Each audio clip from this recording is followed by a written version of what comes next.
Brett McKay here, and welcome to another edition of the Art of Manliness podcast. Attend the graduation of a college senior, and the commencement speech is likely to include a few themes. Do something big. Make a name for yourself. Change the world. My guest is not a fan of this advice and says that rather than focusing on solving large-scale problems, we ought to concentrate on making things better in our own backyards. Brandon Warmke is a professor of philosophy and the co-author of Why It's Okay to Mind Your Own Business. Today on the show, Brandon explains why what he calls commencement speech morality distorts our moral vision by emphasizing one version of the good and valuable life at the expense of the value and good of a life marked by ordinary morality. Brandon first unpacks the dangers of intervening in other people's business, including becoming a moralizer and a busybody. He then makes a case for the benefits of minding your own business and putting down roots, creating a good home, and living in solitude, and for how a smaller, quieter life can still be generous, important, and noble. After the show's over, check out our show notes at aom.is/ordinary morality.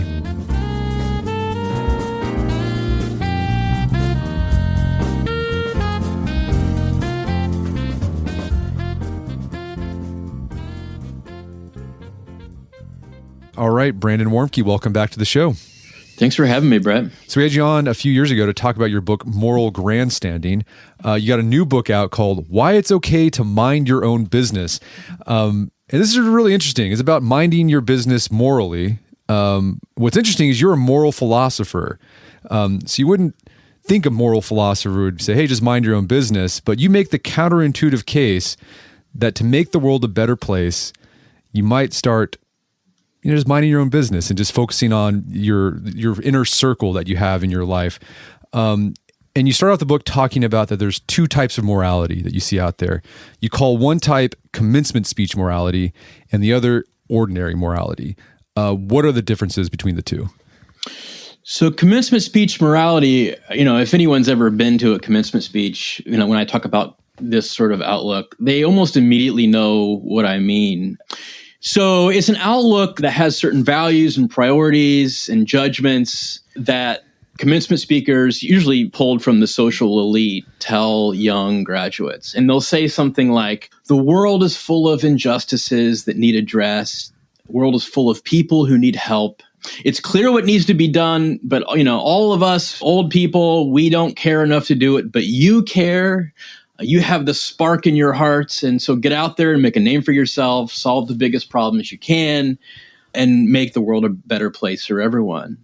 And that's the kind of message that most college graduates get. Now, this kind of message, you don't just get it at commencement speeches. You can hear it all kinds of places in society. But it says moral life is simple. The world is your business. The world is a kind of buffet of problems to solve. And in fact, what gives your life meaning is solving these problems. And the bigger problems that you can solve, the better, the bigger that you can make a name for yourself. And what makes all the difference is your good intentions. And that's a message that a lot of young people hear, not just at graduation, but through high school and college. And it's the view of life from the podium when we're high-minded and when speakers have an audience. What we argue in the book, though, is that the problem with commencement speech morality is that it distorts our moral vision. It focuses on only one kind of valuable life, which you might think of as like political engagement or saving the world. But in the book, we offer a different kind of outlook, and we call it, for lack of a better term, we call it ordinary morality. It's not the view from the podium, but it's the view from your backyard garden, your local library. And it takes a much wider view about what's important in life. It says life isn't just about shaping the revolutions of your time or solving the world's biggest problems.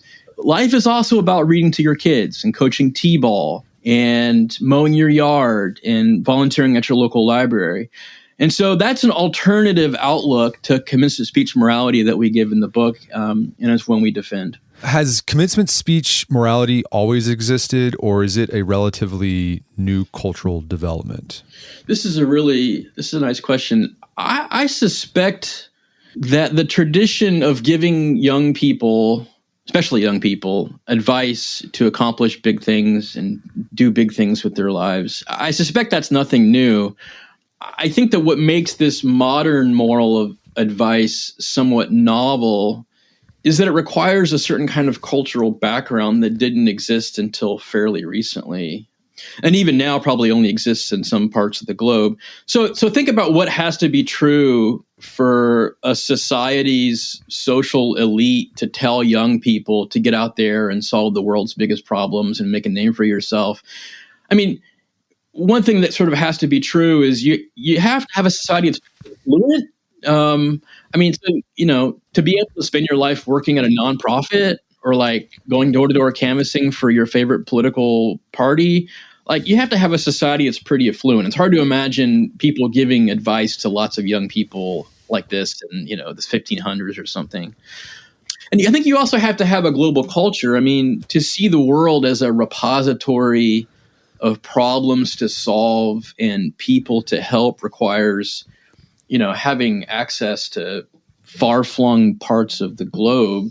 So, if you listen to like NPR, like that's the sort of information you have to have access to. I mean, it's hard to imagine even just 200 years ago, young people being told to sort of like get out there on the globe and solve inequality in the farthest flung places. So I do think, look, young people have been getting advice about how to live their life for a long time, but this particular brand of commencement speech morality is probably fairly recent. And you also talk about in the book that utilitarianism could be seen as an ancestor of this commencement speech morality, because commencement speech morality is all about doing big things and affecting as many people as possible. And utilitarianism, I mean, one of its mantras is the greatest good for the greatest number of people. You want to try to do things that will have the biggest effect on people. That's right. So utilitarianism typically says that there's one most important value. And depending on who you ask, it's something like happiness or pleasure or well-being. And what morality tells us is that you need to be doing the most good that you can do, or at least a lot of good. You got to be out there doing a lot of good in the world. And so you can see why there's some overlap with utilitarianism and commencement speech morality, even though you will rarely, if ever, hear in a speech, Bill Gates say utilitarianism is true. You got to go maximize the pleasure in the world. But there is this overlap in the following sense, that there's this kind of single-minded focus on being useful and making the world a better place. And I think those things are important. It's important to be useful. Obviously, it's important to do good in the world. But the question is that the most important thing? Does that dominate all other concerns? And one of the things we argue in the book is that's a very distorted moral vision. Yeah, because it ignores just the small day-to-day things. It ignores spending time with a parent who is aging and has dementia, and you're watching The Price is Right with them for, the 10th time this week or something like that. Utilitarianism be like, well, you're doing some good, but you could be doing more good if you spent time on some other project or group that's doing more good for more people. That's right. So the first half of the book is about the dangers of minding other people's business, and the second half is about the merits of minding your own. And one of the dangers of not minding your own business is that it can turn you into a moralizer. There are different forms of moralizing that exist, but you concentrate on a particular type in this book. What type is that? So the kind of moralizing that we focus in the book involves overstepping boundaries when it comes to enforcing morality. And to see what I mean, so just think about what we do when we enforce morality. So morality is important. It's important for people to do good things and avoid doing bad things. And sometimes we enforce morality. We're like morality cops. We intervene into other people's lives. We tell them how to behave or what to do, or we blame them when we think they do something wrong. We say, shame on you, or you shouldn't have done that. We might withdraw friendly relations or censure them some way. And moral enforcement is good. It's useful when it's used properly. But one of the ways that we can improperly enforce morality is when we overstep certain boundaries. So the idea is that, look, just because, even if you're right that someone has done something wrong, that doesn't mean you always have a right to enforce morality. Our rights to enforce morality are limited. So sometimes they're limited just because the thing isn't that important. So suppose you hear someone at the park lying on the phone about their present whereabouts. They say they're at work, but they're actually at the park. That's just not your business, right? There's just not sufficient reason for you to walk up to that guy and, give him a lecture about lying to his, wife or whatever about where he is. You just don't have a right to intervene. It's just not that important. Sometimes we don't have a right to intervene and enforce morality because we don't know enough. We don't often have enough information about the nuances of a situation or a relationship or the histories of the people involved. Other times the issues are just too complex or unclear to warrant, inserting ourselves into other people's lives and, telling them what to do or blaming them. Other times we don't have sort of, social standing to intervene in people's lives. Sometimes this is because we're hypocrites. So, a chain smoker with no intention of giving up his bad habit doesn't really have the right to lecture people about the harm they're doing to themselves by smoking.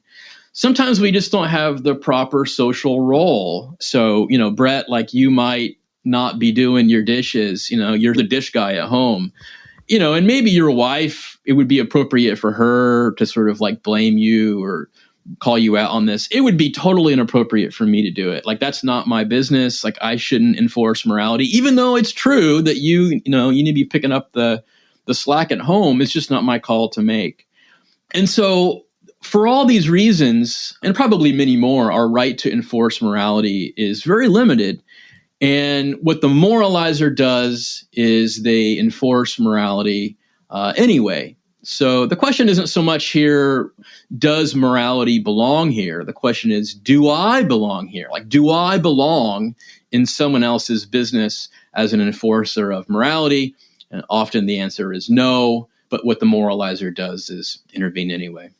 Yeah, you see a lot of this kind of moralizing online, right? People jump into social media discussions to tell strangers, hey, you shouldn't eat that diet, or, you shouldn't set up your family life that way. You shouldn't make that joke. There's just a lot of policing of comments and discussions amongst strangers who probably don't have the standing to do so. And then related to this idea of online discussion and moralizing, something else you talk about that moralizers do is they inject morality into everything. And as a consequence, they're just constantly morally outraged. But the thing is, if you're constantly morally outraged, that can get in the way of actually doing things to help make the world a better place. Yeah. So another problem with moralizing is it actually is self-undermining. So if you really care about morality, you'll use your moral enforcement. And outrage is one of these tools that we use to enforce morality. Anger, disgust. But enforcing morality is a bit like, it's like watering a cactus. I've killed a lot of cactuses in my day because I'm just too nurturing, Brett. I just care about them so much. And I think, wow, it's been 2 weeks since they've had water. Of course they need more water.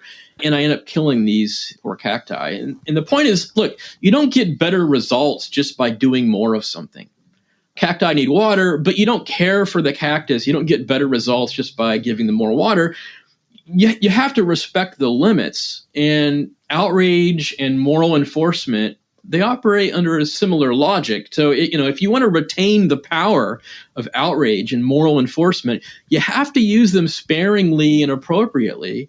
And the more we moralize, the more we undermine the utility of moral enforcement itself. So in a way, it's a bit paradoxical. Like, if you really care about morality, you will pick your spots. You will keep your powder dry and enforce morality when it really can do good.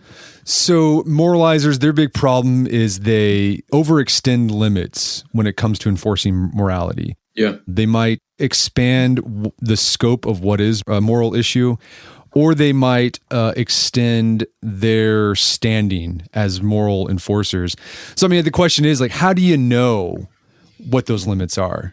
How do you know when you should intervene with somebody and say, hey, you're doing something wrong here? How do you figure that out? Yeah, this is a really difficult question. And I think any moral philosopher who gives you a very specific test is probably lying to you. I don't think there's really, morality is just really messy. And Aristotle pointed this out in book 1 of Nicomachean Ethics. Like, morality is just very complex and difficult. What I usually do is there's a kind of moralizing self-inventory. So the idea is not that you ask yourself these questions when you think you're about to enforce morality, but the idea is to sort of like become the kind of person who is reticent to intervene. So you can ask yourself questions like, is this really important? Is this a morally complex situation? Am I sure I'm seeing the moral answer clearly? Would I be a hypocrite like the chain smoker for involving myself? Do I have the right social standing? So is there someone better suited to intervene than me? Maybe, look, I shouldn't be calling you out on your dish duty. Maybe that's your wife's concern. Okay, so one of the dangers of commencement speech morality is it can turn us into moralizers, illicit moralizers, where we overextend our boundary. Another potential problem of commencement speech morality is it can turn us into busybodies. What's a busybody? I think we all kind of know what a busybody is, but how do you define it as a moral philosopher?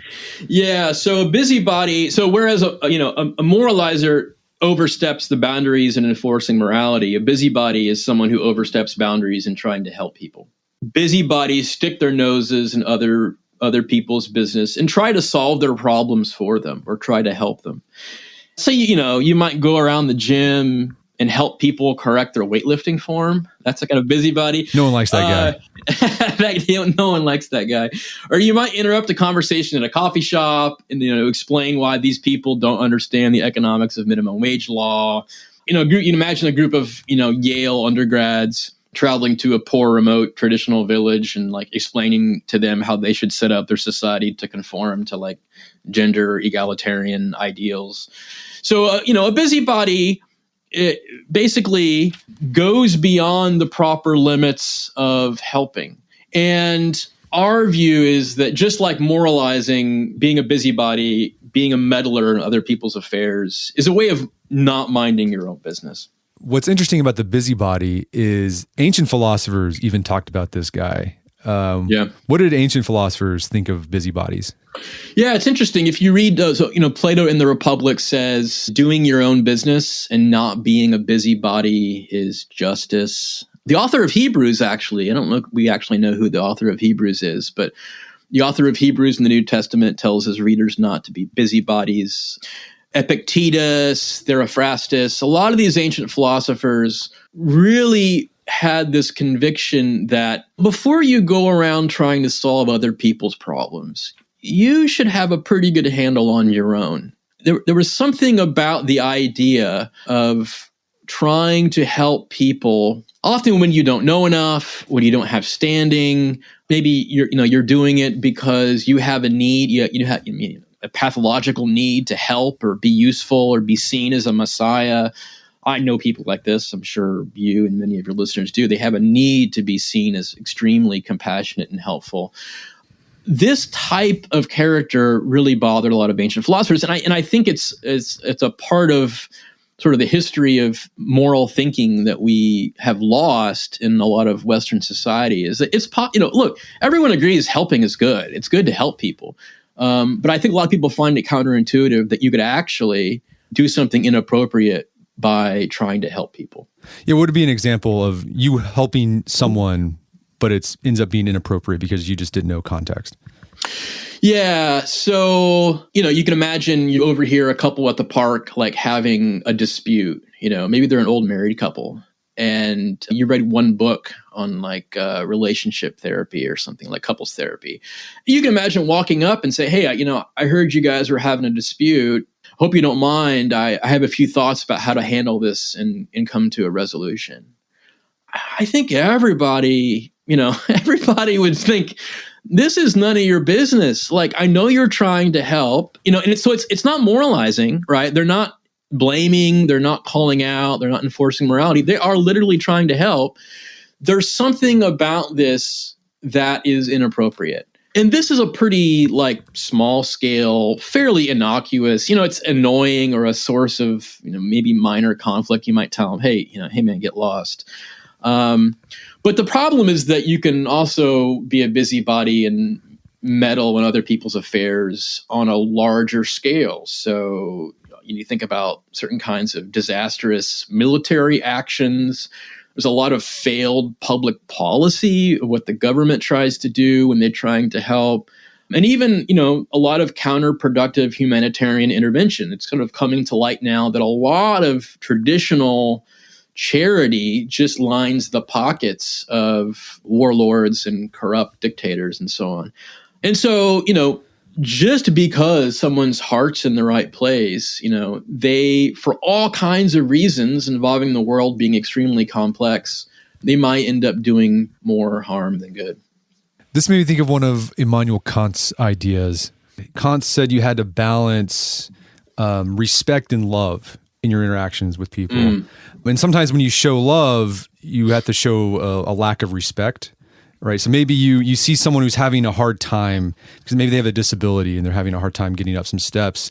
The love part will be like, well, I need to go help this person. But when you're doing that, you're putting that person in an inferior position. Like they need to be helped and I am the helper. Yeah. And Kant would say, well, maybe they don't want your help because that would be a lack of respect. So I maybe that's another example of busybody. They emphasize the love part and they don't think about the respect part. Like, how would this make this person feel as an individual? Maybe they don't want my help because they have a sense of dignity they want to keep and they don't want to be put in a helped position.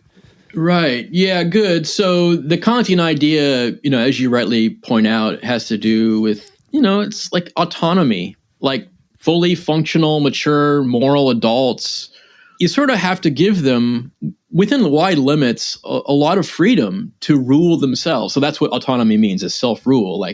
And often what that means, and I think most good parents realize this, is you have to let children and adolescents self-rule, often in ways that are hurtful to themselves.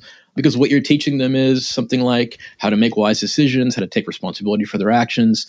And there's something inappropriate and, as you point out, condescending about intervening in other people's lives, always trying to help them is, like Epictetus says, like, who put you in charge? Like, who put you? Are you the queen bee of the hive? Are you the bull of the herd? Like, who put you in charge of these people's lives? And so, I think in that respect, Kant was onto something. Like sometimes you just have to mind your own business and let people make their own decisions. So again, the question that this raises is like, when do you intervene? I think one of the lessons from this discussion of busybodies is thinking about, well, what are the kinds of moral virtues that can only be exercised with people close to us? A friend of mine, David McPherson, has an excellent book called The Virtues of Limits. I highly recommend it. And one of the things he says is, look, morality requires sometimes treating people close to you differently than others. It doesn't mean you shouldn't be compassionate in ways that are appropriate to people across the globe.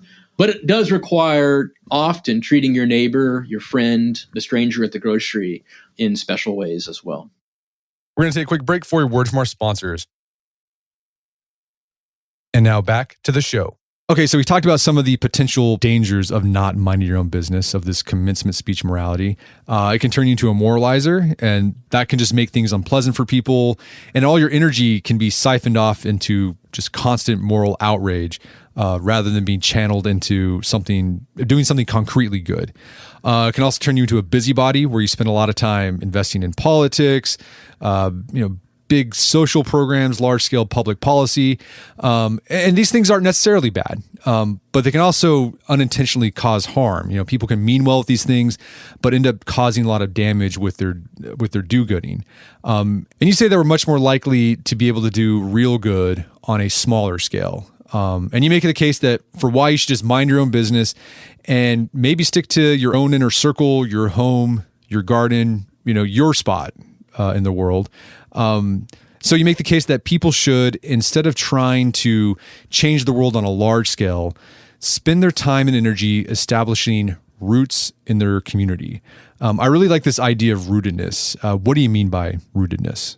Rootedness isn't an idea that a lot of people in my line of work talk about, but it was a key concern of an early 20th century philosopher named Simone Weil. She actually went insane and starved herself at age 34. But before that, she wrote a book that after her death was published and called The Need for Roots. And what she argued is that being rooted is one of the crucial needs of the soul.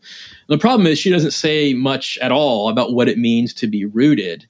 And so what we do in this chapter is try to explain what it means. What does it mean to be rooted? And we take the metaphor of a plant having roots very seriously. So if you think about a plant, the roots attach it to a place. The roots allow the plant to receive benefits from the soil, nutrients, and so on. But the roots also give back. I mean, what farmers know is that like roots, if you leave, sort of plants in your field, it helps prevent soil erosion. It helps prevent things from being destroyed. And the idea is that for a human to be rooted is very similar. So rooted people are attached to a place. They feel at home there. They have affection for the place. They're loyal to it. They know it and love it, and they miss it when they're away from it. There's an entire literature in psychology on place attachment. But rooted people are attached to a place, and they also receive benefits from that place. So being rooted gives you a sense of security. It helps you feel at home in the world. It provides an anchor and sense of stability through the sort of trials and tribulations of life and all the changes that you can go through. But finally, rooted people also give back to the place where they live. So it's not just a sort of selfish taking from the land. Rooted people give back by preserving it. So people who are rooted try to preserve the habitats and the institutions that have been created by others and have been passed down to them. So libraries, parks, public schools, Kiwanis Club, T-ball, like these are all institutions and things that have been given to us by our ancestors. And rooted people are very anxious to preserve our habitats and our institutions so that they can be maintained. A lot of people, they get real excited about being innovators and founders of charities, political parties, but the world also needs maintainers. I mean, people provide an incredibly valuable service to mankind simply by taking care of and preserving the good things around them. And this is if I had one message to tell young people or stay-at-home moms who feel like they're not making as much as their lives as they could, or someone who just likes being at home, and you can do an incredibly valuable thing for the world by preserving the good things around you, because they're not going to preserve themselves. Things erode, things get destroyed, things fall prey to entropy, and it takes people to maintain and preserve the good things around us. You're not going to make a name for yourself. You're not going to get famous by being a maintainer. And this is the problem with commencement speech morality, is it tells people, get out there, make a name for yourself, make a big splash. But we need people who are committed to preserving the good things around them that make life tolerable and enjoyable in the first place. And so rooted people do a lot of good for the world, even when they're not out there making a splash. And I think the other benefit of rootedness, it allows you to solve problems more effectively because you're close to them. That's right. So, for example, I'm a leader in our churches, and I lead the young men. They're like teenage boys. And a lot of these boys, I've known them since they were 3 years old. And so I know their history, I know their family situation, I know their unique personalities, their interest, etc. And so when a problem does come up, and I'm trying to figure out how I can help them, I have a pretty good grasp on the situation compared to some, maybe some person at a nonprofit, in another state coming in hey, we got this program we're going to do. It wouldn't be as effective because it doesn't take into account, the unique histories and personalities of these boys. Yeah, that's an incredibly important point. I mean, you have a kind of expert knowledge of that group of guys that probably no one else has, and you certainly don't have of a similar group of guys, across the globe. And so you have a kind of insight and expertise that you wouldn't have if you were trying to help people elsewhere. I mean, the other interesting thing about doing these sort of small preservation, rootedness projects is you have to pay the cost if things go bad. Yeah. This is one thing that drives me nuts about a lot of political experimentation and people who love radical politics and revolutions is that often they impose these schemes on people besides themselves. They're not going to have to pay the cost. And so, if you want to introduce a radical, risky scheme to your local community, you have skin in the game, and you will probably be more risk averse and more cautious about radical change, and instead be more interested in preserving the good things around you. As imperfect as they are, it's better than destroying everything. Right. And so, volunteering to be the T-ball coach, volunteering for Big Brothers, Big Sisters in your area, that stuff, you might not think it has a big impact, but it does. Like, it really does. And I'm sure all of us listening know of a teacher we had in elementary school or high school, or a mentor we had, a sports coach, that had a big impact on our life. And they weren't doing the commencement speech morality. They're just trying to help this one kid, and that's all they were thinking about. But their little efforts had rippling effects across time. Huge effect. You just never know. So I'll be transparent with you. When I was writing part of this chapter for this book, I felt really guilty because I didn't feel like I was practicing what I preached. And so this is a true story. I signed up for Big Brothers, Big Sisters. And so I've been meeting with this young man now. He's 15 for about 2 years. And when I first met him, so it's a mentor relationship. We do fun stuff, but we help him with his homework and so on.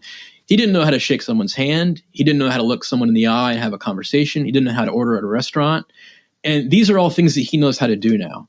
And, it's one of those things. It's like a lot of people take it for granted because they grew up in great homes with loving two parents, and not everyone has that situation. And so, this kid, hopefully, is going to have his life totally changed, not because I made some massive sacrifice, but because he was the student that just happened to be around who I could help. That sounds self-indulgent, by the way. That sounds a little braggy, but it really depresses me when people think that they have to do something big to be helpful. And it's just so many smaller things in life that need our attention. Besides rootedness, you make the case that enriching our home life can help us make the world a better place. So what's the argument there? Yeah, so we defined in that chapter a good home is just a safe, peaceful, and welcoming one. It provides physical and emotional safety. It's peaceful. It's not chaotic. And it's welcoming. It's a place where people can come in and be shown hospitality. And one of the things we argue in that chapter is the benefits of creating a good home. One is that it provides a refuge, allows us to escape the stresses of work and politics, show emotions that would be out of place at work, say.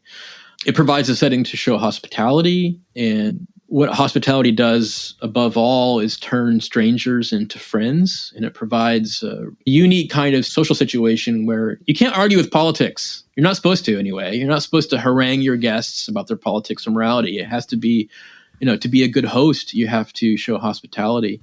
And a good home also lays the foundation for, a physically and psychologically healthy child. Peaceful and safe, orderly, loving homes are incredibly important for kids. And homes are often taken for granted, but as I'm sure you and many of your listeners know, like many homes are bad, very bad.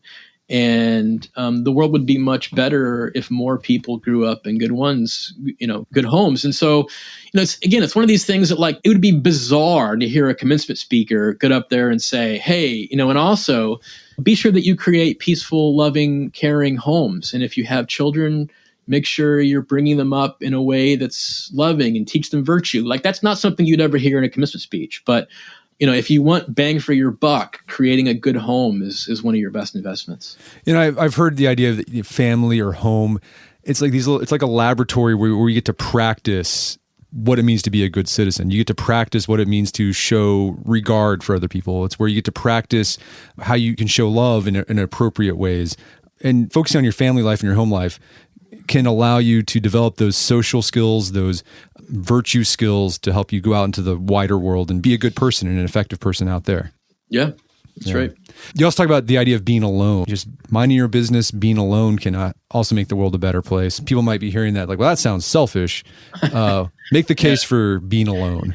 Yeah. So the way the second half of the book works is, we kind of shrink the circle of minding your own business. So there's like rootedness, which is like your local community, your home, which is, your house, and then solitude. So we actually defend, not spending all of your time in solitude, but spending a considerable amount of time in solitude, maybe more than many people spend. It's tempting to think that, we only make the world better by being useful, that we are really only morally above board when we're solving problems in the world or using politics to address injustice.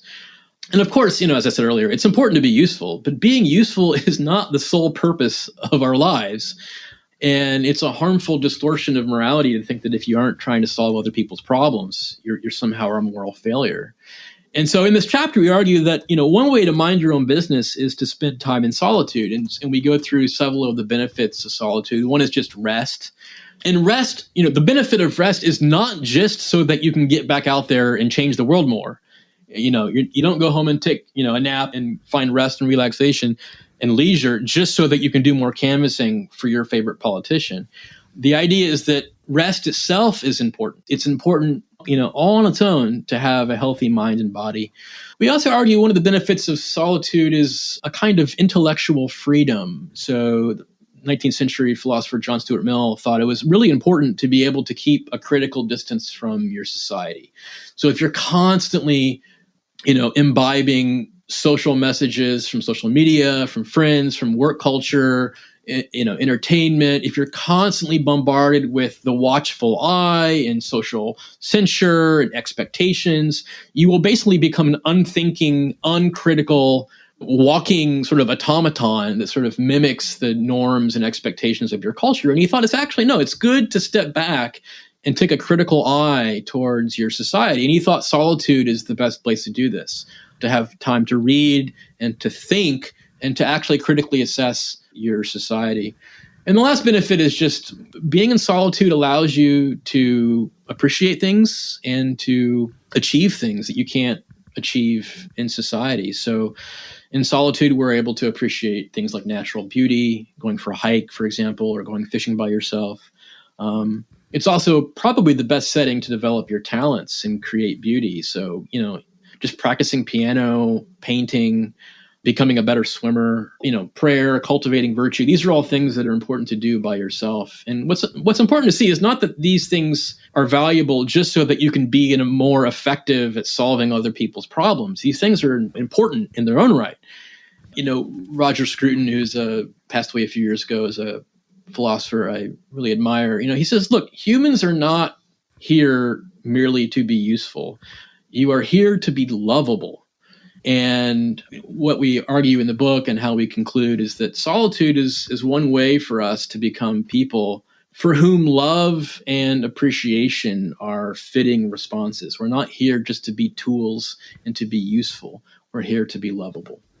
It's interesting you mentioned John Stuart Mill, and he was a utilitarian, right? And he was raised to be a utilitarian Ubermensch. Like his dad raised him from since he was a kid to become the ultimate utilitarian. And so John Stuart Mill, his whole young life was dedicated to these big projects. He fought for women's suffrage, in slavery, etc., alleviating poverty. And his whole identity was wrapped up in this idea of being a moral reformer and trying to make the world a better place. But then in his 20s, he had an existential crisis and he got depressed. And the thing that put him in the funk was he thought, what if suddenly all these things I'm trying to fight for, they were realized? Like all the changes in institutions and opinions that I'm looking forward to, they were immediately solved the way I want it. And he asked, would this be a great joy to me? And he said the answer would have been no, because I would have nothing to work for. Because I've tied up my identity and my happiness and all these things. And so it put him in an existential funk. He contemplated suicide. And the thing that saved him was what you were talking about, finding things to do for their own sake. So he got really into poetry. That was his thing. He just spent time alone reading and appreciating poetry just for the sake of reading and appreciating poetry.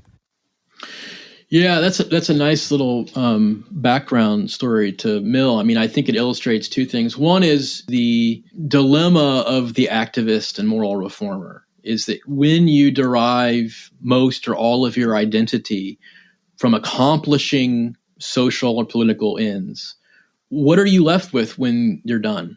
And I think a lot of people do have a crisis of identity when they accomplish their goals. They have to find new ones or invent new problems to solve. I think the other thing that his life shows is, it's a kind of concession to many of our critics.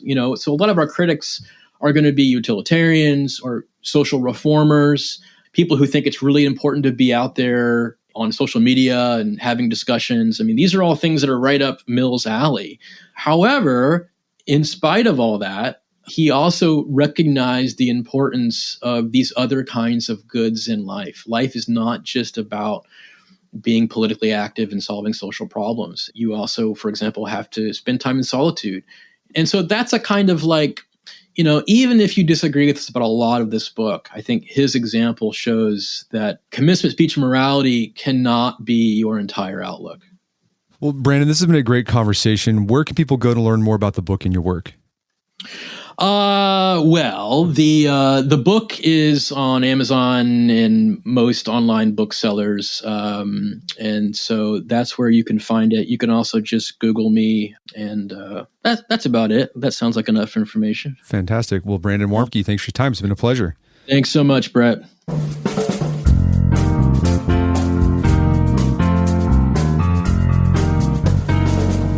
My guest today was Brandon Warmke. He's the co-author of the book, Why It's Okay to Mind Your Own Business. It's available on Amazon.com. Check out our show notes at aom.is/ordinary morality, where you can find links to resources where you can delve deeper into this topic. Well, that wraps up another edition of the AOM podcast. Make sure to check out our website at artofmanliness.com, where you can find our podcast archives, as well as thousands of articles that we've written over the years about pretty much anything you think of. And if you haven't done so already, I'd appreciate it if you take 1 minute to give us a review on Apple Podcasts or Spotify. It helps out a lot. And if you've done that already, thank you. Please consider sharing this show with a friend or family member who would think we get something out of it. As always, thank you for the continued support. And until next time, it's Brett McKay, reminding you to not listen to AOM Podcast, but put what you've heard into action.